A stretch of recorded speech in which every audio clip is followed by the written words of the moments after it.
this weekend on UBC. My name is Mkaiv Hannington, winner of the NSSF Friends with Benefits Season 2. Congratulations, Hannington! I used my winnings to boost my agricultural production and give a chance to the people in my community to work. So join us this year for the third season of the NSSF Friends with Benefits, as 16 Ugandans share inspirational stories on how they use their NSSF benefits to do life-changing things. So tune in every Sunday with your host, Gaetano, and I, and special new host, Uncle D. It's another incredible display. It's the NSSF Friends with Benefits. And that's not all. You have the power to vote for your favorite stories to win up to 55 million shillings, just like Hannington. This show is brought to you by NSSF, a better life.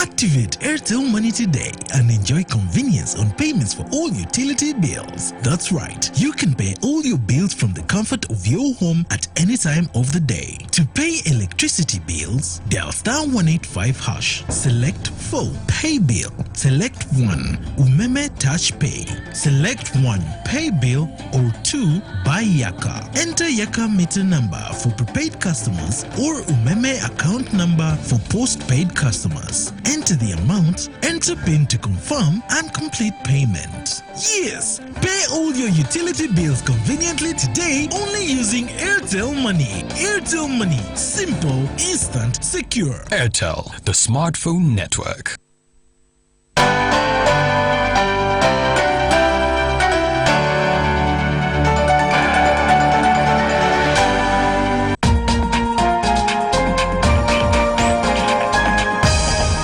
Up next on UBC, brought to you by Mega Masape from Airtel is back, and everyone, we mean everyone, gets a bonus. Airtel, the smartphone network.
Brought to you by Bettercool works fast to relieve acidity, heartburn, and indigestion. Trust Bettercool. Enjoy life. If symptoms persist, seek medical advice.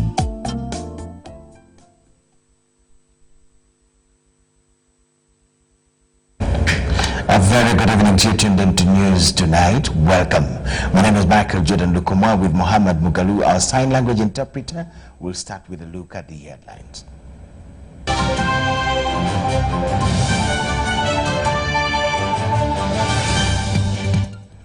President Yoweri Museveni attends Russia-Africa Economic Forum. Government to expose corrupt public officials. MPs disagree with the must-degree teachers policy, while Uganda Airlines to fly the cranes to Burkina Faso. Yes, welcome once again. President Yoweri Museveni, currently in Sochi, Russia, today joined over 36 African heads of government for the Russia-Africa Economic Summit. The summit, the first of its kind, is co-chaired by the President of the Russian Federation, Vladimir Putin, and President of the Republic of Egypt and current chairperson of the African Union, Abdel Fattah el-Sisi. The summit, that is being held under the theme Uncovering the Potential for Cooperation, seeks to discuss potential ways of strengthening and expanding Russia's relations and areas of cooperation with Africa in the political, social, and economic matters. President Putin, in his address, welcomed the heads of states and governments to Russia, saying that African countries are on their way towards socio-economic, scientific, and technological development and are playing a significant role in the international affairs.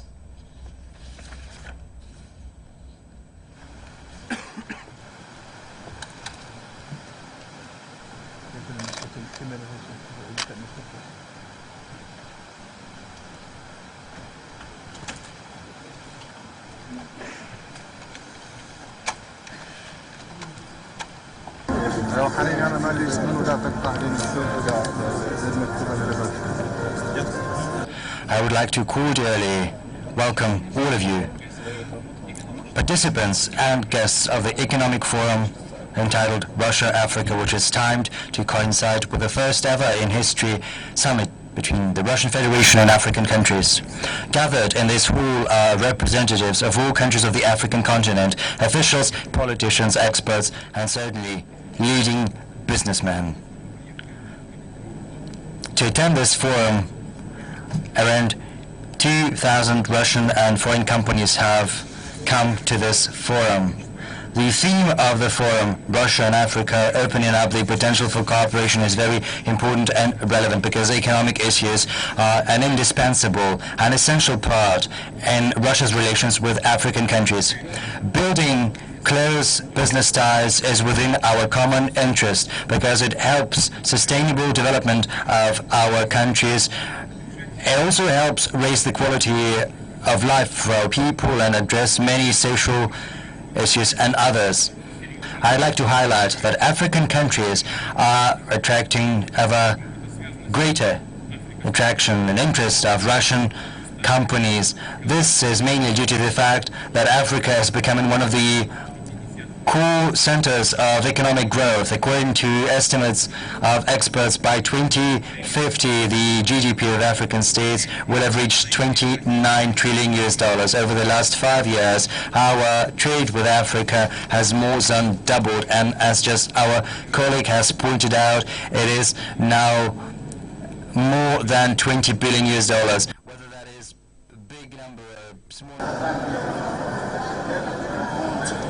To you all, first of all, I would like to express gratitude to President Putin for hospitality and for perfect organization of the Economic Forum Russia-Africa.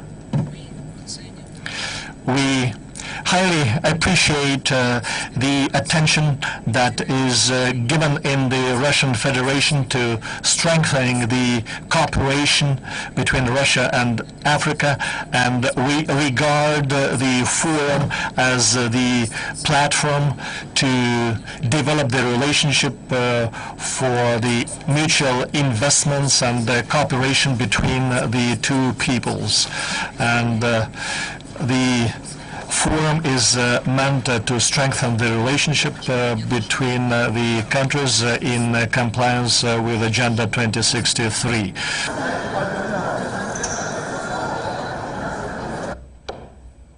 That was President Fattah el-Sisi that spoke last, and before him was President Vladimir Putin of the Federal Republic of Russia. Information coming in that there were bilateral talks between President Museveni and President Putin just a few minutes ago, and possibly we will get that information to you in a subsequent bulletins. But moving on, government has adopted a publicity drive approach against public officials who are being charged in the anti-corruption court. The government spokesperson, Ofono Pondo, says that some public officials were interdicted from work after being found in connection with corruption scandals by the anti-corruption unit. The State House Anti-Corruption Unit was established on the 10th of December 2018 by the president to fight corruption tendencies in public and some private institutions. Since then, a total of 58,415 complaints have been handled, and the government is confident on the available figures of the concluded and investigated cases. That there is good public response. People are vigilant to complain about how government or government officials treat them. 8,022 have so far been concluded. 4,017 are under investigation, while 35,280 were referred to the relevant organs of government. Opondo says a lot of cases are being handled by the police and the office of the IGG. Among the 93 people charged, 82 are public officers who were interdicted from work, and the 11 are private individuals. Many people who are holding out like that, they are not physically in the offices because they know police will arrest them. But they have gone perhaps with the office stamp, or they have gone with the letterhead. The person has his card, business card. So this publicity drive is really to deny them any room for them to hold out. Government has instructed all accounting officers to avoid association of the interdicted staffs and launched a publicity drive with the intention of exposing them. In accordance with the Constitution and the Penal Code, if you're a public official and you are charged with a criminal offense relating to corruption and so on, we expect you to be interdicted. And accordingly, 82 public officials have been interdicted. We expect the acting permanent secretary to cause the interdiction of those staff. Due to the intervention of the anti-corruption unit, government has rescued trafficked girls and recovered some cash, plus other outreach programs. We have pressed these companies to make good, even meeting medical bills, give a return ticket to the people they have taken. They also bodies. 6 guys were returned safely, but they also bodies. The unit's intervention into labor export marketing led to the repatriation of trafficked girls and 6 bodies of individuals who died in the Middle East. Abdul Nasir Luwama for UBC News. The Disciplinary Court of Police has arraigned 8 police officers for cross-examination at the Naguru Police Headquarters. The officers are being tried for alleged misconduct and neglect of duty in relation to the kidnap and murder of the late Maria Nagirinya and her driver, the late Ronald Chitaimwa. These 8 police officers are being tried by the Police Disciplinary Court for alleged misconduct and neglect of duty contrary to Section 44, subsection 1 of the Police Act. The officers are being tried at Naguru Police Headquarters Disciplinary Court, chaired by Senior Commissioner of Police Dennis Odongping, in relation to the kidnap and murder of the late Maria Nagirinya and her driver. Maria Nagirinya was kidnapped on 28th of August this year and was discovered dead on August 30th. According to the prosecution, 7 officers failed to act immediately to respond to the report of kidnap, while 1 officer conducted himself in a manner that discredits the police force. The police officers being tried are ASP Muhammad Biansi, Andrew Nizeimana, Alan Okelo, Deputy AIP Sande Baguma, CPL Samuel Owana, Deputy CPL Ruben Chibikwamu, and CP Joshua Basaliza. Were found drunk and legs at the counter. Yes or no? Mr. Chairman, that was a statement of the father of the victim and is coming as a witness. I therefore pray that that question be put to him when he appears. You say that on the 28th of August 2019,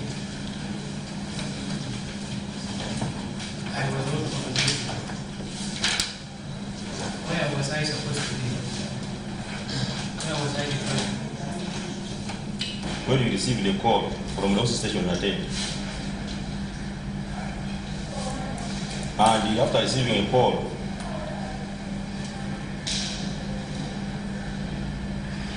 in fact, you say you started pondering of what to do. And even you said that it was in the morning when you went and found your second phone. And around what time? Just it was around in the morning. That you received a call at what time? 3:45. It was 3:45. And he started pondering what to do. Started pondering what to do. And based on that he failed to respond. Because later in the morning, you went and picked your second phone in the sitting room. You found so many missed calls from different people. This is all from your statement. If found guilty, they will be punished in accordance with the Police Act. The possible punishments include demotion, suspension, strong reprimand, and dismissal. For UBC, Adiana Kuti and Helen Barbara. Quick march. The Kalungu County West Member of Parliament Joseph Sewungu has disagreed with the recent directive by the Ministry of Education and Sports tasking teachers to upgrade to degree level in order to keep their possession of their duties.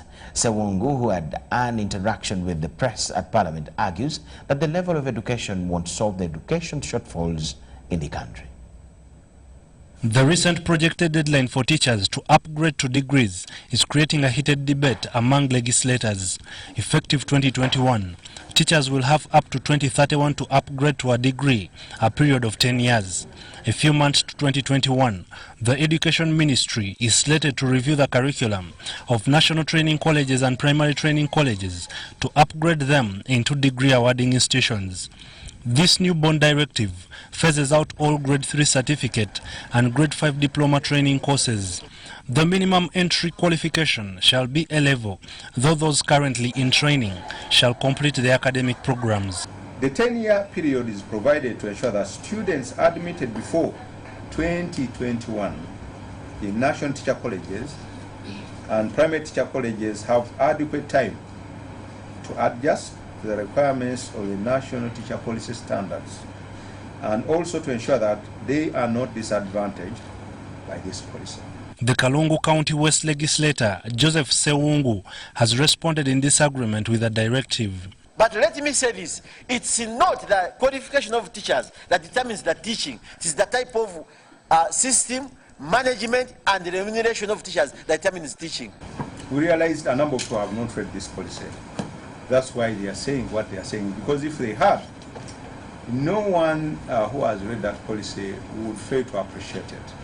This move is in line with the National Teachers Policy approved by Cabinet in April this year to facilitate and improve the quality of teachers. This policy will apply to all teachers who shall have attained a bachelor's degree in education, specializing in their level of interest.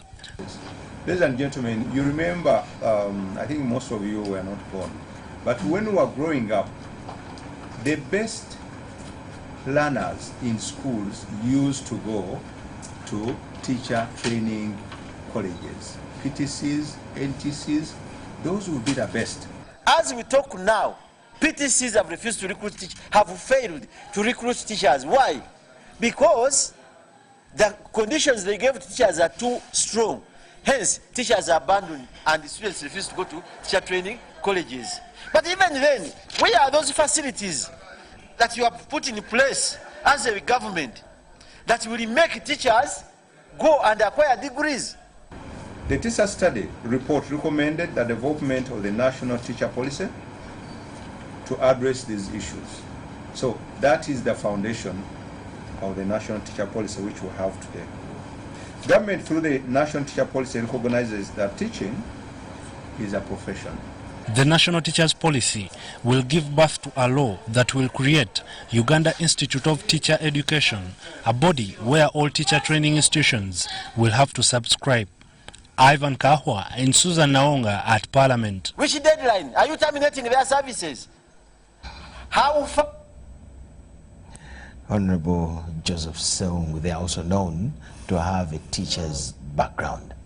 Meanwhile, fisheries officials have impounded 280 kilograms of premature fish in Kasese district during an operation by the fishery department in a period of less than a week.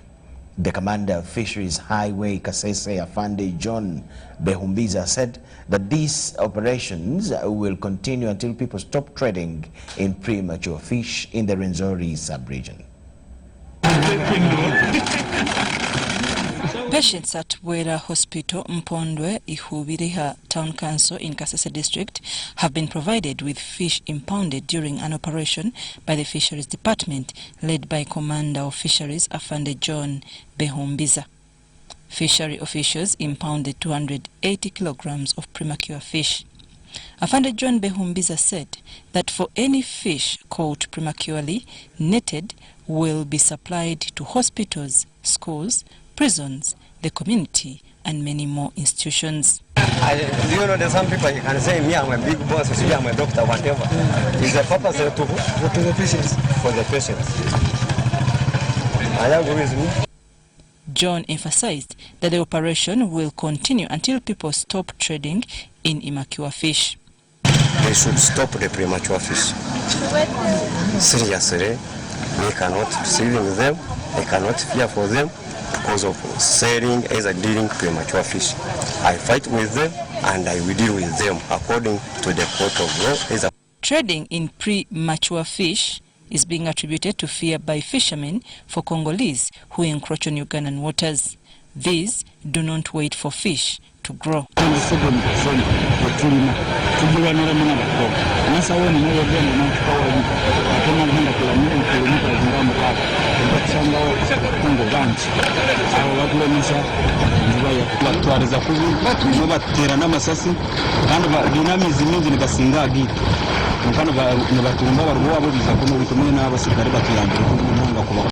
They do not have any problems with Congolese. The trade in immature fish was banned to fight and protect the country's deteriorating fish stock. National Resistance Movement has embarked on the voters register verification exercise.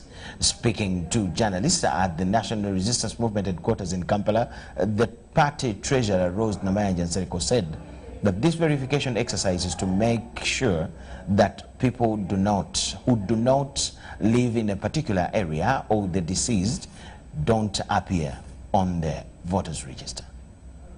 We are counting on our vigilance to mobilize all our structures, members and supporters to ensure the successful implementation of an important milestone on the roadmap to the 2021 electoral cycle. The Independent Electoral Commission has released guidelines in respect to the above important subject matter as part of its national roadmap in preparation for the general elections in 2021. First, with a clarion call for bringing services nearer to the population, the National Resistance Movement-led government has, since the last display of the National Voters Register in 2015, created new local governments and administrative units, and in the process adjusting boundaries of some of the existing local governments and administrative units. The findings of an on-the-spot research recently conducted by the NRM Secretariat confirmed that many of our members and supporters alike do not know whether their villages have been affected by the demarcations resulting from the creation of new local governments and administrative units. As a direct consequence of the creation of these local government and administrative units, some villages now form part of the new parishes, while others have had their names either changed or have been split to create new all additional villages. Therefore, this exercise by the Independent Electoral Commission is designed towards aligning the National Voters Register to the changes mentioned above and should be fully supported by the national resistance movement and all other democracy-loving Ugandans. Secondly,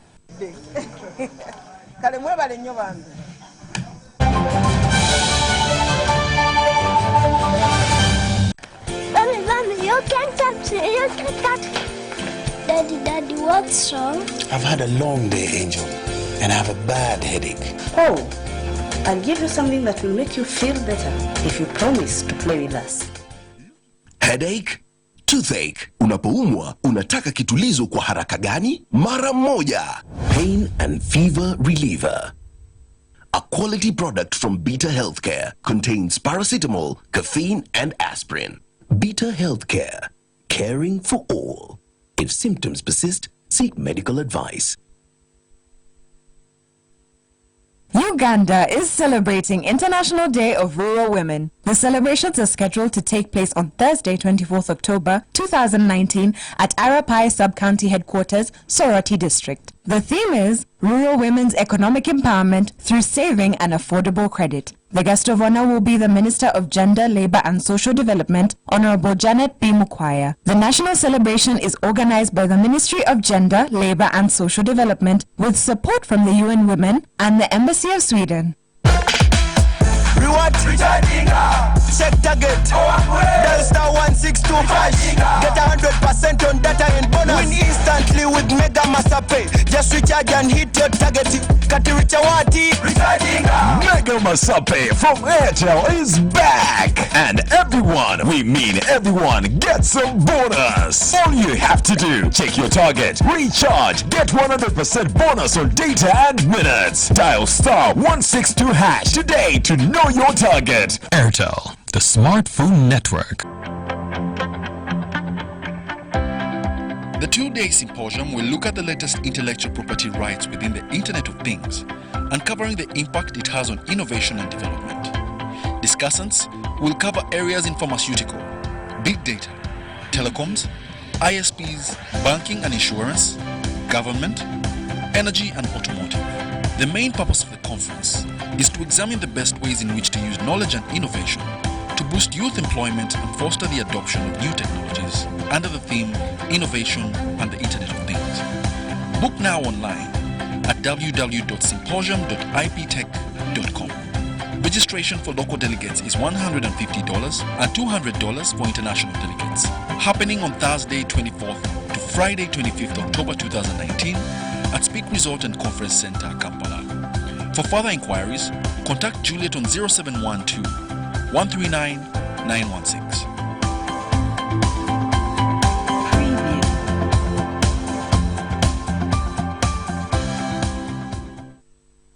Does heartburn stop you from eating the things you love? Eating too fast, alcohol or spicy food can trigger acidity, heartburn, indigestion or flatulence. Your best bet is Better Cool. Better Cool works fast to relieve acidity, heartburn and indigestion. Trust Better Cool. Enjoy life. If symptoms persist, seek medical advice.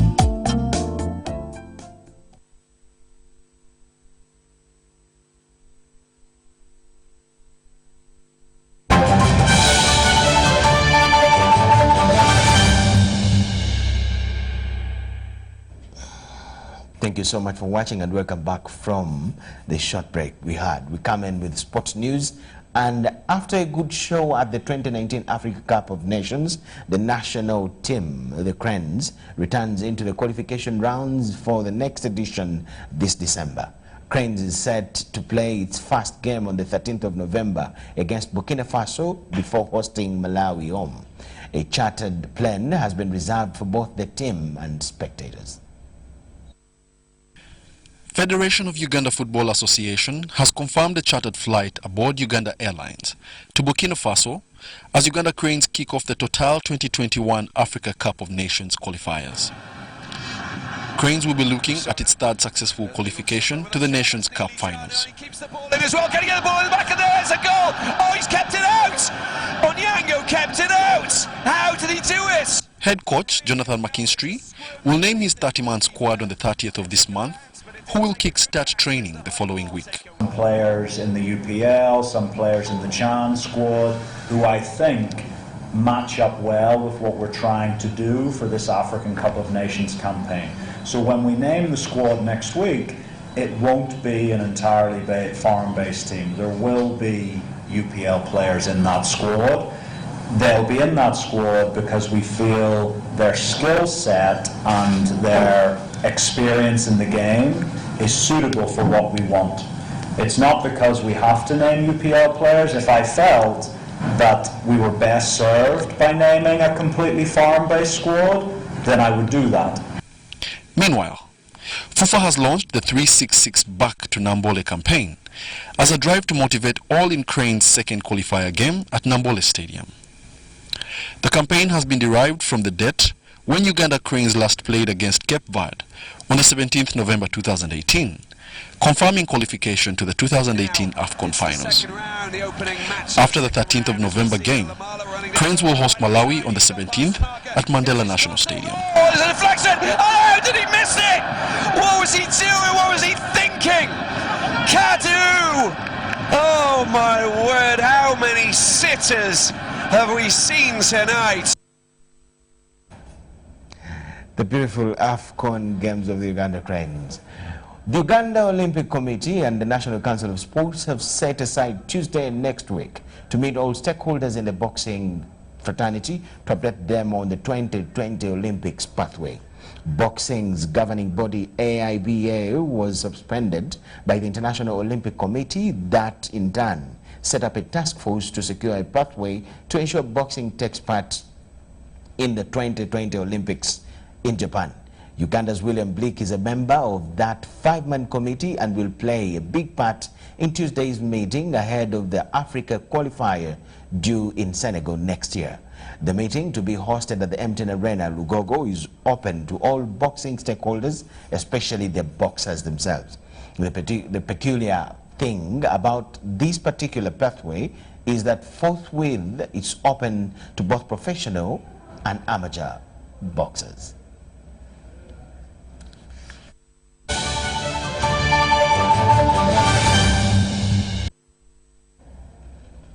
Let's now hear from Alex Kim Sempa with the weather forecast before we sign out. You're welcome to the latest in weather from the Weather Center, only here on UBC TV with the Sempa Alex Kim. It has been rainfall activities and actually it is still continuing across the country. And over the last 24 hours to 9 a.m. this morning, Kampala reported 27.6 millimeters of rainfall, while Kasese reported 5.9 and Tororo 4.2 millimeters of rainfall. This is so because of the alignment of the rain belt over our region. Actually, it is quite spread over the region. That is why we are having a lot of rainfall. However, tomorrow morning we do expect rainfall activities across most parts of the country, apart from areas of the eastern as well as Roa, where we do expect sunny intervals. Well, into the afternoon we do expect a continuation of rainfall activities, apart from a few areas, especially along the Lake Victoria Basin, including Lira, where we do expect sunny intervals to dominate. Temperatures are expected to range between 29 degrees Celsius in Lira to 23 degrees Celsius in Kabale. Well, as for the nation's capital, Kampala, at 27 degrees Celsius as a maximum. And elsewhere across the globe, we are forecasting for Nairobi chances of rainfall at 25 degrees Celsius as a maximum, whereas London is expected to be quite cloudy at 14 degrees Celsius as a maximum. That will be quite cold. That brings us to the end. Stay tuned to UBC. I remain Sempa Alex Kim. Thank you so much, Sempa Alex Kim. We now know how to come out of the houses tomorrow. Let's have a look at the headlines once again as we wind up this first edition of News Tonight.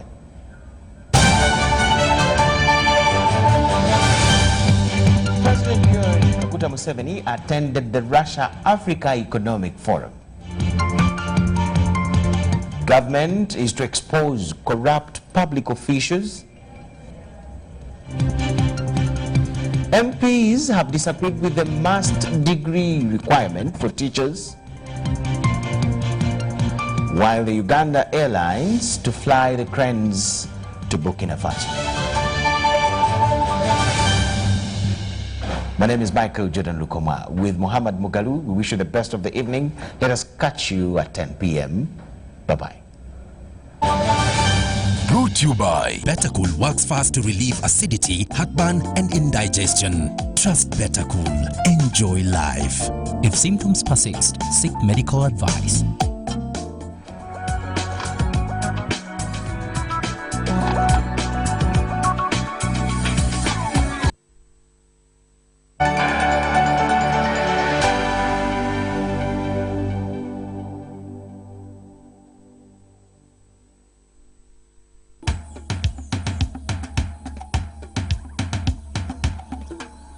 We're coming to you live from Butekanga in Kamuli district.